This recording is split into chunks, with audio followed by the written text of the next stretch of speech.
Good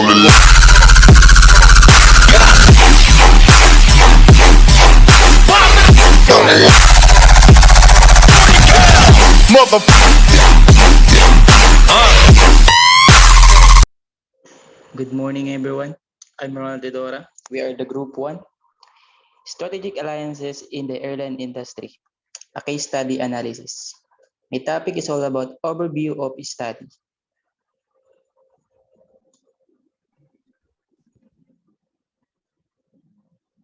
The airline sector has a long story of working partnership, exemplified by the International Air Transport Association by IATA, annual conference and bilateral agreements which split markers equally between pairs of national airlines.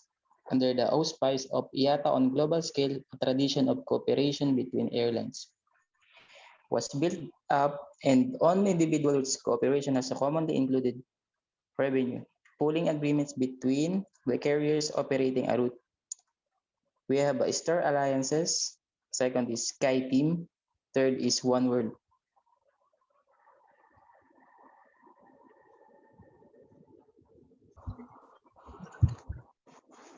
Airlines have in recent years rushed to form alliances in the fear of being left behind, and the stage has now been reached where the international airline sector has coalesced into three large alliance groupings.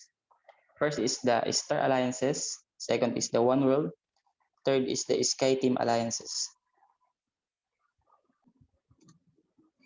Star Alliances have Air Canada, Air China, Air New Zealand, All Nippon Airways, Avianca, Egypt Air, Ethiopian Airlines, EVA Air, Latpalish Airlines, Lufthansa, Scandinavian Airlines, Shenzhen Airlines, Singapore Airlines, South African Airways, AM Airlines, TAP Portugal, Thai Airways, Turkish Airways, United Airlines.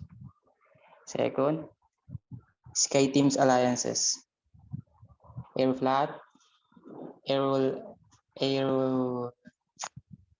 Airlines Argentinas, Air France, China Airlines, China Eastern, China Southern, Kenya Airways, KLM, MEA, Qatar Airways, Saudi, Tarum, Vietnam Airlines, Xiaomi Air, and the third is a One World Alliance. Air Berlin, American Airlines, British Airways, Iberia, Cathay Pacific, Finnair, Japan Airways, LAN, Malaysia Airways, Qatar, Royal Jordanian Airlines, S7, US Airways.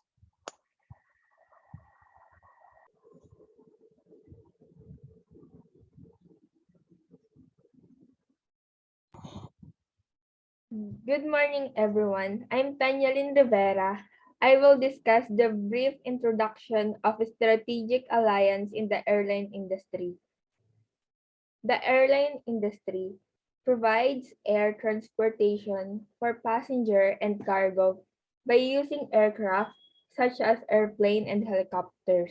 The first recorded flight was in 1783 when the two French inventors flew the first hot air balloon, and the Wright brothers successfully flew the first airline in 1903.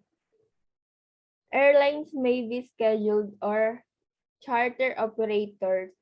The first airline was the German Airship Company, DILAG, founded on November 16, 1909. The four oldest non-airship airlines that still exist are the Netherlands KLM 1919, Colombia's Avianca 1919, Australia's Qantas 1920, and the Czech Republic Czech Airline 1923.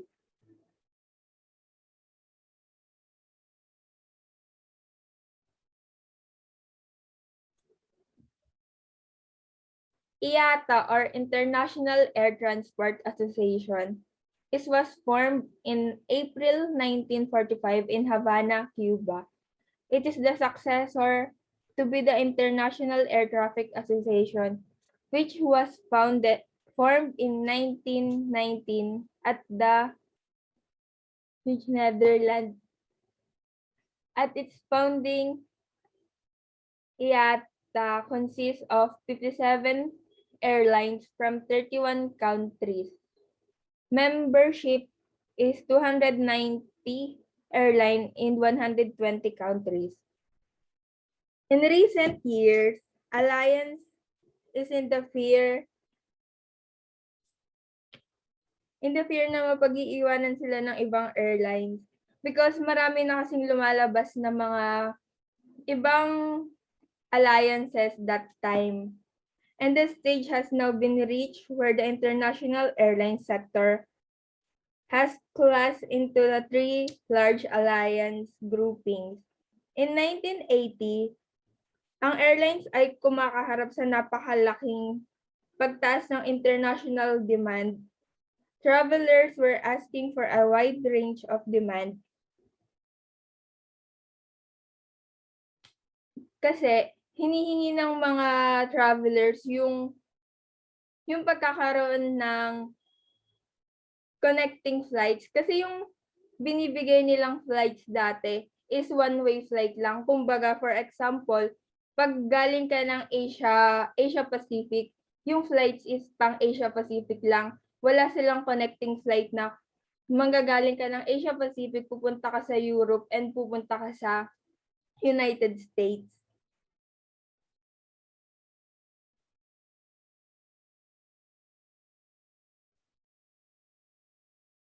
Therefore, yung airlines need to find a business partner na mapapalawak yung network coverage ng airline. So, naisip nila ngayon na magtayo ng isang alliance na maibibigay yung satisfaction ng mga travelers. With a gradual liberalization of international air transport, collaboration between carriers have steadily gained importance. Airline alliances have developed from pure horizontal links in more complex and integrated strategic alliance. These strategic alliances have been established mainly to bypass existing regulatory restriction and to adapt customers' preference by exceeding the airline's network. Yung mga dati nilang regulations is kinalimutan na nila at ang ginawa nila is inadopt nila yung mga preference ng kanilang mga customer kasabay ng pagpapalawak ng kanilang airline.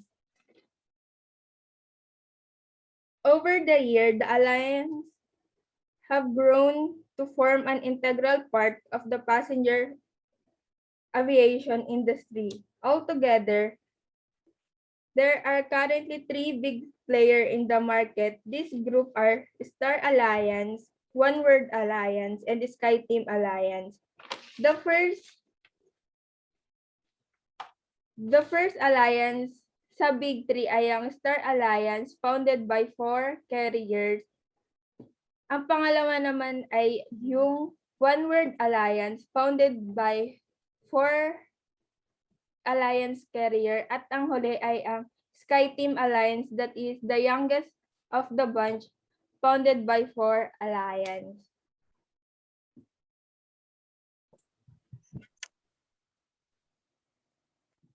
Hi, my name is Sandy. I will present the background of the case in airline industry. First of the 3 alliance is Star Alliance. Created a new milestone for the airline industry with its founding on May 14, 1997 as the first global airline alliances linking 5 major airlines into a single network. It offered a complete new type of service to the international traveler. Passenger count with 762.27 million ahead of both SkyTeam 630 million, and oneworld 528 million. Destination airports is 1,294. So sa Star Alliance, siya yung pinakaunang ginawa ng IATA dahil kinumbine nila yung strength and innovation ng 5 major airlines. Yung una is yung United Airlines, pangalawa yung Lufthansa, pangatlo Air Canada, pang-apat yung Scandinavian Airlines, and yung panglima is yung Thai Airways. Nabuo siya noong May 14, 1997. At ang pinaka-goal niya is to create a single network for passengers to be able to travel globally from any major city. Siya din po yung largest, yung pinakamalaki sa kanilang tatlo. oneworld was officially launched and became operational on February 1st, 1999.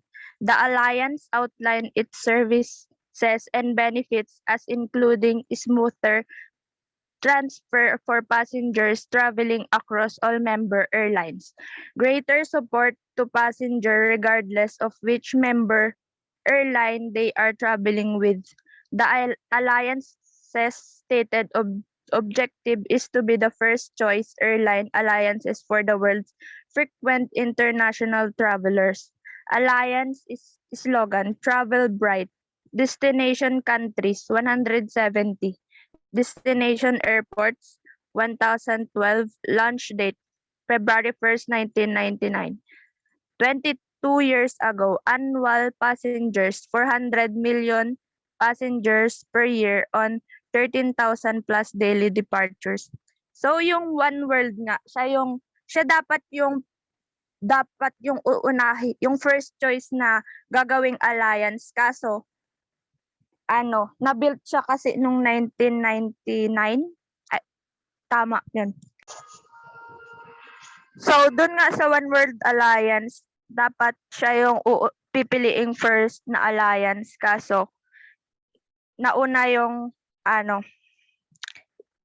Star Alliance na nabuo. Pero bumuo sa kanya sa One World Alliance is 4. First is British Airways, pangalawa American Airlines, pangatlo Cathay Pacific, and yung pang-apat is yung Qantas. And meron siyang 14 members na kasama ngayon. Yun lang.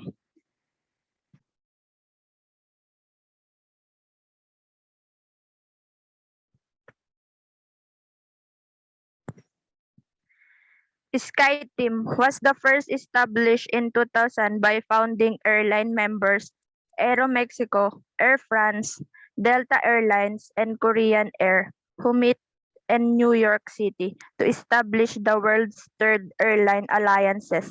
SkyTeam was the last of 3 alliances established to unify airline companies around the world. Travelers with over 1,000 destinations in 177 countries, operating some 16,000 daily flights for over 730 million passengers annually. Meron siyang 4 na founder. Yun yung Aeromexico, Air France, Delta Airlines, and Korean Air. Meron siyang 19 members na kasama doon sa SkyTeam.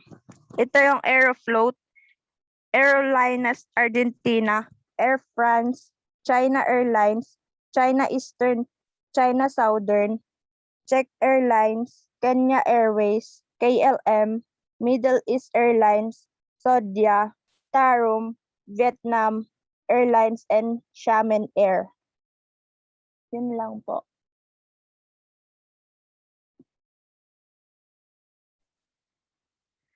Background of the case. The beginning of collaboration after the airline deregulation in the 1980s, airlines have been facing a rapidly growing international demand. Travelers were asking for a wide range of potential destinations but traditional airline was not able to cope with the demand. Therefore, airlines needed to find business partners able to expand their network coverage. The development of low-cost companies also got in the way of legacy carriers in America, as in Europe. The traditional network airlines have to compete against the so-called no-frills airlines on short-haul, medium-haul, and recently long-haul routes.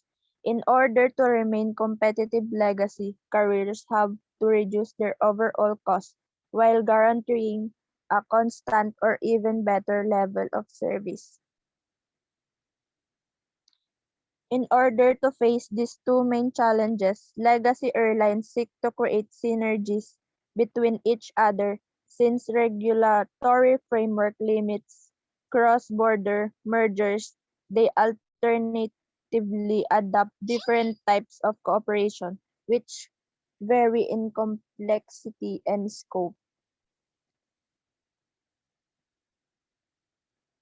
The different elements of a cooperation. Cooperation levels varies depending on stakeholder strategy. However, the majority of them consist of one or more of the following agreements: interlining, code share, and grouping of loyalty programs.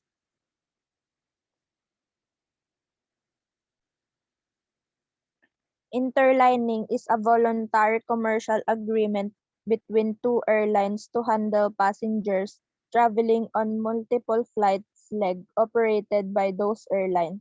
These agreements allow passengers to switch from one flight operated by the first airline to another flight operated by the other airline without picking up their luggage or checking in a second time. The cooperation between two companies can go a little further with code-share agreement. These are commercial arrangements in which two or more airlines share the same flight. The marketing airline has the ability to publish and sell the seats offered by the operating airline under its own identification number. This cooperation offers a greater selection of flights and thus a greater network coverage. Finally, the agreement may relate to the airline loyalty programs. The grouping of loyalty programs and lounges access allows travelers to accumulate the loyalty points and therefore to access the same benefit and service quality while traveling with different airlines.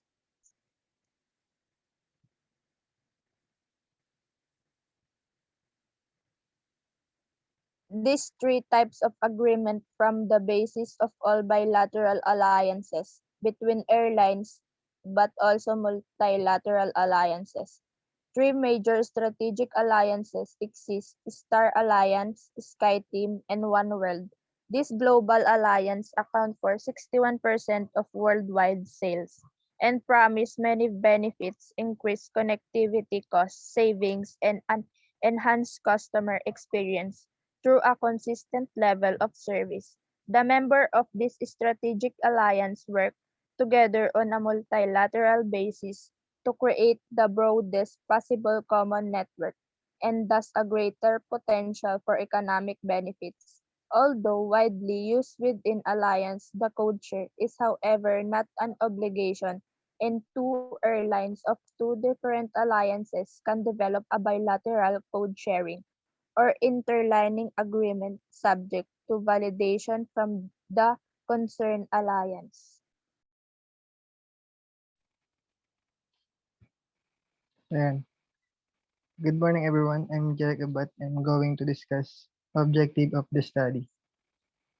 Objective is the increase of market coverage through the strengthening of market position and certain routes and the reduction of costs or additional sources of competitive advantage they provide to the participating airlines.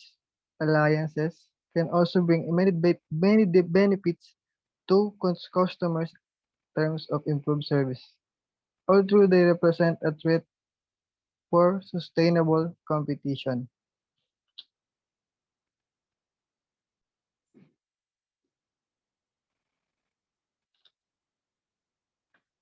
analyze two critical problems faced by airline management. First, it is analyze the effect of the network connectivity through an alliance hub-to-hub linkage scheme on the increase in market share.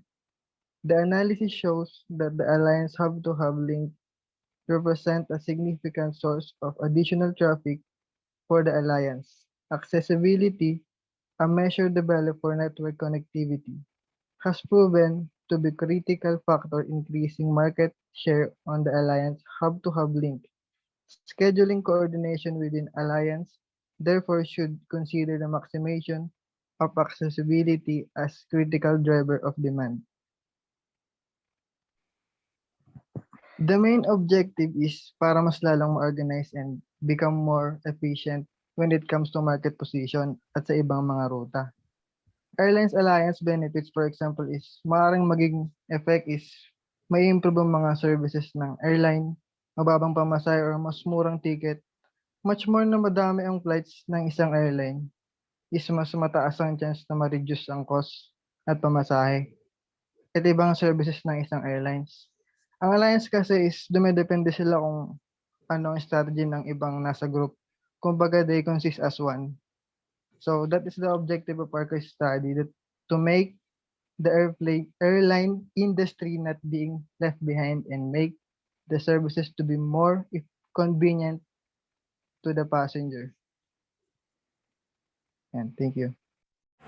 Hi, I'm Jennifer Emma Beleda and I'm reporting the problem of this study. The status and the government policy toward airline alliances, discuss the effect of intercontinental alliances, and make some prediction of the future direction of the alliance network formation. It also presents the area of collaboration and joint activities between alliance partners. We conclude that alliances among airlines are not a passing phenomenon but rather a permanent fixture of the industry because they not only create values to customers but also enhance profit opportunities for the partners. And airlines should look what are the passengers benefit can get and experience not only the one-way traffic customers should enjoy their flights. Thank you.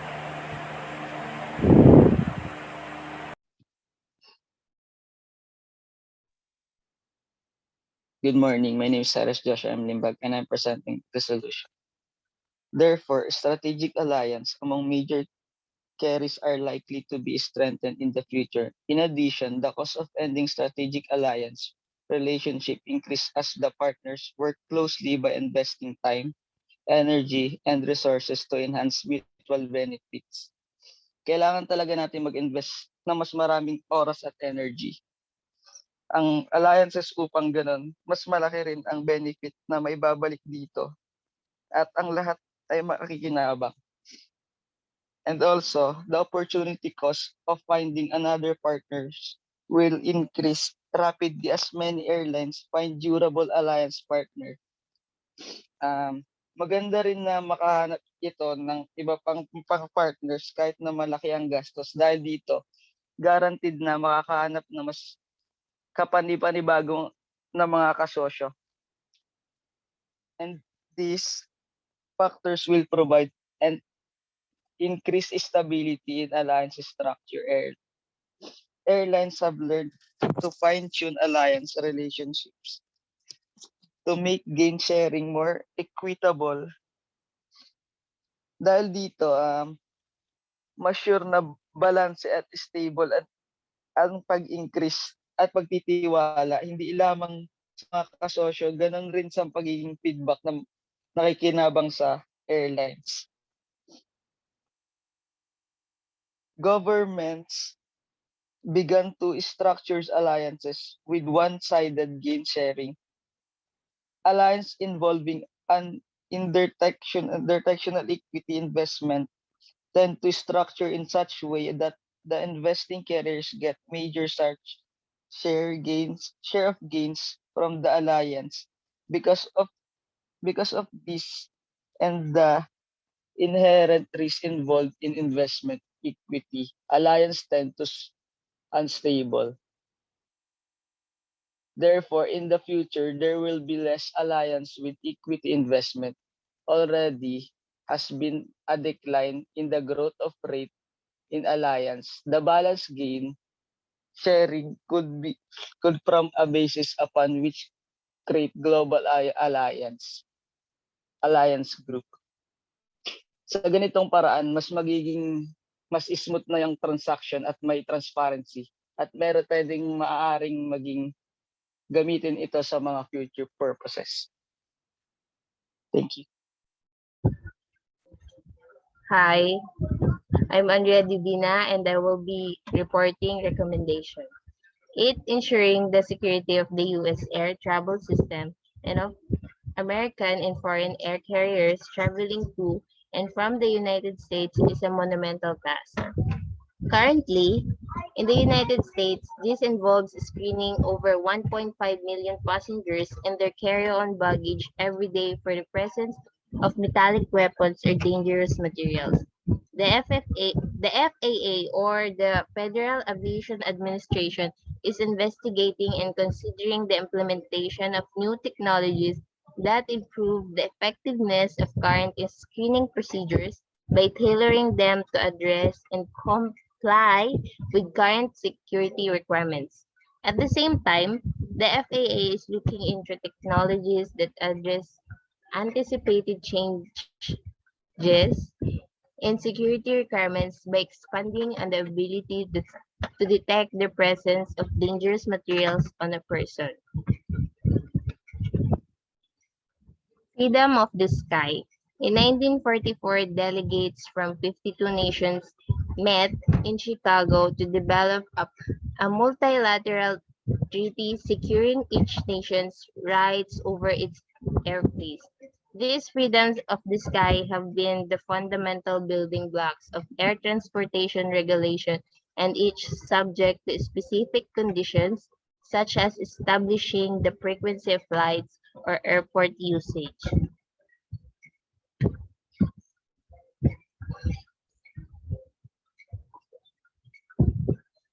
The recommendation itself through the strategic alliances in the airline industry. There are 5 basic freedoms that are recognized by virtually all countries. The freedoms of the air are a set of commercial aviation rights granting a country's airlines the privilege to enter and land in another country's airspace. First freedom is the right to fly over foreign country without landing. Second freedom is the right to refuel or carry out maintenance in a foreign country without embarking or disembarking passengers or cargo. Third freedom, the right to fly room from one's own country to another country. Fourth freedom is the right to fly from another country to one's own. The fifth freedom is the right to fly between two foreign countries on a flight originating or ending in one's own country.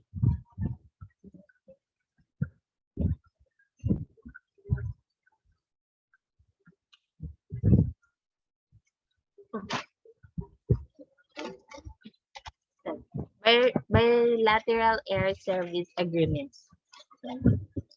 International air transport services are regulated by bilateral air services agreements ASA between states. When negotiating ASAs, states generally wish to secure that the rights exchanged with their partners will benefit the air carriers of both parties but not air carriers of other states who are not parties to the agreement and thus not providing reciprocal rights.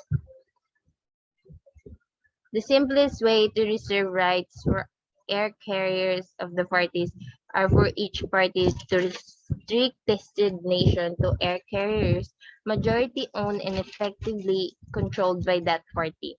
At the same time, restrictions are also rejected in national laws of the parties. Indeed, an obvious reason for national restrictions has been the logic of ASAs with respect to securing the benefits as described above. In other words, under these agreements, each state designates its scheduled air carrier. Sometimes designations of more than one carrier are permitted. The agreements specify the rights that designated carrier may enjoy in other country. For example, a foreign carrier may be permitted to import spare parts and supplies free of duty, but under customs bond for use in maintaining and supplying their aircraft. The most important part of the bilateral agreements specifies the city that may be served by designated airlines. These agreements go even further by often stimulating at which points whether intermediate or beyond the other country designated carrier may exercise its traffic rights. Such rights, including the right to fly over another country or make technical stops, are known as the freedom of the air. That's all. Thank you.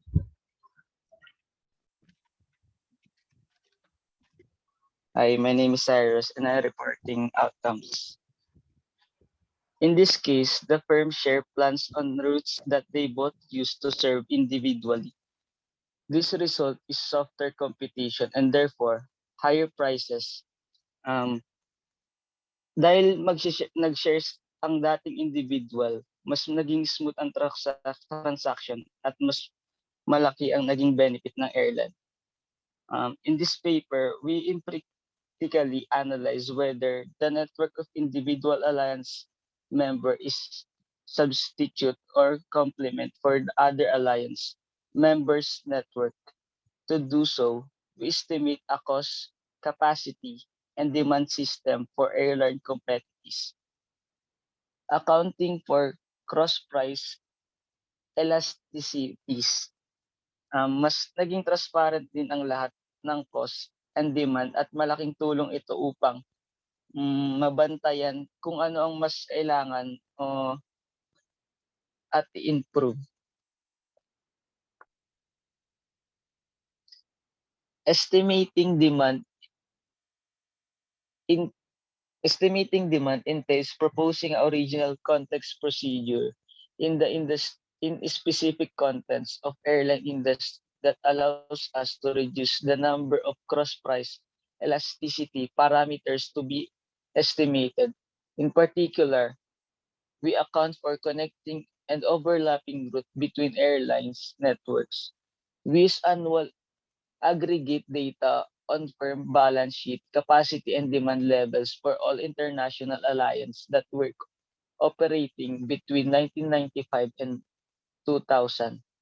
We also test for the effect of alliances on airlines' aggregate prices and costs. You confirm that being members of alliance entails cutting prices significantly with respect to airlines from outside alliances. However, we do not find any significant effects of the alliances on airlines' operating costs. Finally, we retrieve costs and demand parameters, construct marginal costs, and derive price cost margins. For each airlines and alliance, we want to test whether some general pricing behavior can be observed at the airline level. We test whether pricing policies by airlines corresponds to NAS pricing.